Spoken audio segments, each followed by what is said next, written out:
Hey, what's happening? My name's Malik.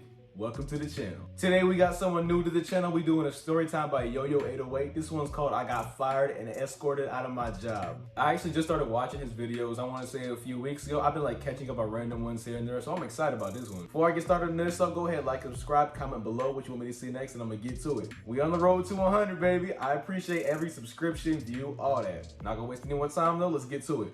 You know, Yo-Yo, I've had it up to here with your nonsense. Well, that's still pretty low. That little smart ass comment, that sounds like something I would say. Well, maybe not in a situation like that because I'm kind of in situations when it comes to work. Let's see what he's talking about. So it's time to tell the story. Firing story. 3 videos have led up to this. How did I get fired from the job that didn't care that I almost got shot in the parking lot, attacked a customer, and lost $17,000? What? Now, that's a good question because you've gone through a lot at that point. So I want to know, what's the breaking point if you can do all that but still stay? What's the breaking point? Where do they draw the line? I need to know. What did I do that was so bad that it warranted permanent termination? Well, let me tell you, this was around the time I had like 4,000 subscribers, and as you do when you ignore the advice of everyone in your life, get kicked out of your home and have to move into your friend's brother's room to pursue telling stories on the internet, I fell down. I was doubting. That's a different type of pain. 4,000, that's really on the come up. So that's kind of one of my biggest fears, is like gaining a following and then just getting fired. Because, you know, you still got to make a job to make things work for, you know, the time being. I feel for you. We're only 44 seconds in. Let me go back so I don't miss too much. When you ignore the advice of everyone in your life, get kicked out of your home and have to move into your friend's brother's room to pursue telling stories on the internet, I fell down. I was doubting my self-worth. And to fix this, what a therapist would suggest, or what I'm sure any sane person would do, is look themselves in the mirror and say nice things. What I do is the exact opposite. I look in the mirror and absolutely tear myself down. You're a grown man. No, just the sadistic expression is doing it for me. Tearing yourself down part though, that's something else. That's not. I know some people can't help it. I used to do it too, but I found better ways of coping. But I just know what he's going through. College degree, you're working 40 hours a week for minimum wage in a futile attempt to grow a subpar YouTube channel. What are you doing with your life? 10 years from now, you're going to be in the same exact position. You waste of sperm. The logic is to make all of my problems apparent so I can guilt myself into being productive. And you know what? It worked, right? Like I'm here, right? Honestly, it'd be like that sometimes. I mean, look, this is not a good way to approach anything. That's true, but a lot of times, like, there's so many ways you can use negative energy just to kind of just follow what you want to do, use it as motivation. Maybe not negative in this sense where you're beating yourself up, but I mean in the sense when there's negative energy coming towards you. I think Kobe did it too. I heard of, or it was Michael Jordan. They said he would like come up with stories in his head to get motivated for the games. It sounds crazy, it sounds nuts, but trust me, I kind of started doing that, and kind of the reason why I'm doing this now. The things that I do. So after eviscerating my self-esteem to the point where I'm still repairing it to this day, I started to really lock into my channel more than ever before. I'd go to work, animate on my lunch break, come home, animate, sleep for like 3 hours. That's the grind, bro. Take enough caffeine to make me worry about my remaining lifespan, go back to work, and then repeat. Yep. And because of this, I'd not only leave work exhausted, but I'd also go to work exhausted. Now, I'm sure it makes sense as to why I made all those dumb mistakes in those other videos. Dude, I'm half awake. So what? Yeah, no, you need to find a balance or you're gonna just burn yourself out. And you won't have fun doing either thing. You'll hate work 10 times as much, and doing videos in this case would seem like a chore. So I'm glad he found a balance. One day I show up for a 12-hour closing shift, and as I said earlier, I'd animate on my lunch breaks instead of eating. So I got a little hungry, and something other cashiers would regularly do if they're hungry and the store is dead is they'd grab food, scan it, and pay for it, basically selling it to themselves, which is against the rules, but, you know, even managers did it, so water under the bridge.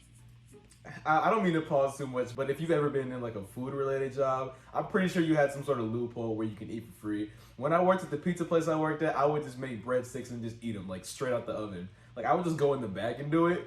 But like, you know, they never charged for it. Like they didn't really keep counting like that. I mean, every once in a while, when you made like a big pizza, they would start to care. But like little things, get away with it.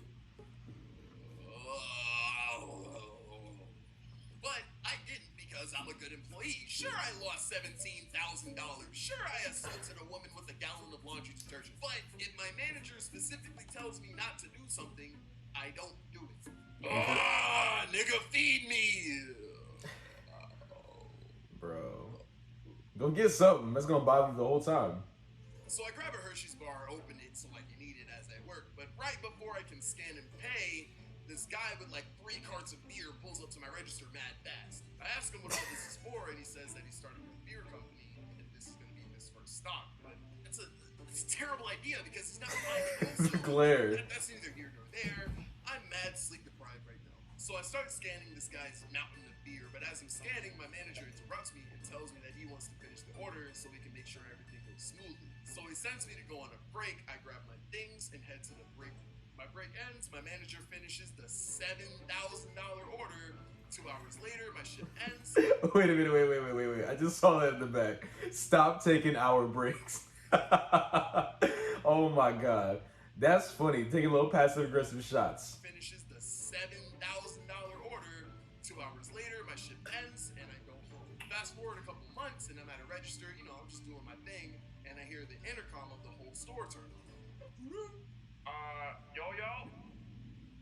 I'm gonna need you in the office right now. I said this in the last video, and I'll say it again. They never use the intercom to call people in unless it's very important. The last time they used this on me, I walked into a room full of cops. So after hearing this... Yeah, that's a walking anxiety attack. I'm not kidding. I'm just getting flashbacks of the last time this happened, but now I'm confused because what did I do? I honestly can't remember doing anything that warrants me being called over the intercom. So I walked to the office, mad confused. I opened the door, and it's the same scene as last time. Cops? Several managers and one computer screen.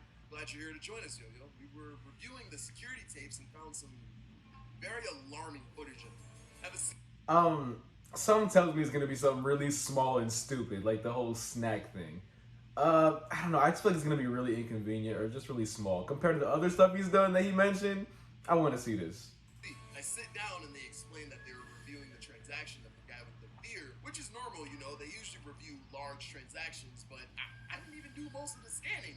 My manager did, so I don't see why I need to be involved.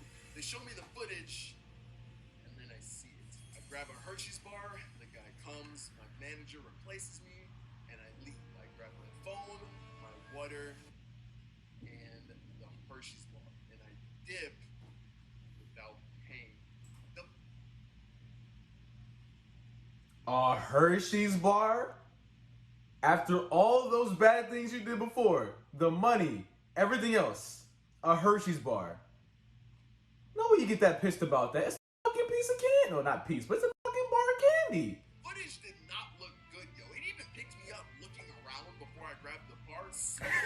Looked like I stole it, but in actuality, I just forgot to pay. There was just a lot going on. I was very sleepy. And also, that's really petty because it's like when it's like $125 at most, maybe. Just pay the $125. Get back on to work. Get back to letting him work. Sorry. Deprived. I was sent away mid-transaction. I just looked at the open Hershey's bar on my register, and I just assumed I paid for it. I would not steal. Like, why would I risk my entire job as a broke boy for 75 cents, bro? I don't got paper, but I. Oh, even worse, 75. I sigh. Look at my visibly angry managers. Yo-Yo, we've done this too many times. Look, give me one reason why I shouldn't send you out of this building right now. That wasn't rhetorical. Give me an answer. Honestly, I almost lied. Like, I would rather blatantly lie about what was on the screen rather than explain my genuine mistake to these angry old people. But I explained the situation. Oh, okay. So you didn't steal the Hershey's bar. Yes, I promise. Okay, why would I steal that? It was an accident. I'm sorry. Thank you for understanding. This job is... You are just breaking the rules and paying for it yourself. Explain yourself. What are... Nah, at this point, I think I'd be happy if I left that job because if my manager's going to trip about something like that, to the extent he is, it's probably best if I get out of there because if I mess up in the future, because it seems like they're just getting more mad with every time he does something, So the longer it goes on, the more aggressive they're going to be. I want no parts of it. I'm good. Yo-Yo, I've had it up to here with your nonsense. Well, that's still pretty low. You're terminated premises now. And just like that, I was shown out by like 2 managers. Didn't even let me clock out or anything. Honestly, what's crazy to me is that it wasn't almost getting shot, attacking a customer, and losing $17,000 But I heard you, that Bar. wired. It was 75 cents. Or maybe all of them combined. You best can change. No, at that point, I think he just caught you on the wrong day. He must have been really mad, or he must have just been waiting on you to make one more mistake to be like, yo, get Yo-Yo the f out of here. This man is trouble. We don't need you. My God, when I clicked the video, I didn't think it would be something so petty. I thought it would be something along the lines of what he was talking about before. Like, you know, at least gonna have a gun involved or something like that, but a candy bar? I usually don't say anything positive about getting fired, but getting fired from that job specifically was a dub. That was a straight W. Good video by Yo-Yo. I appreciate it. If you like the video, like, comment, subscribe. Let me know what you want to see in the next one. I appreciate you for watching. Thank you.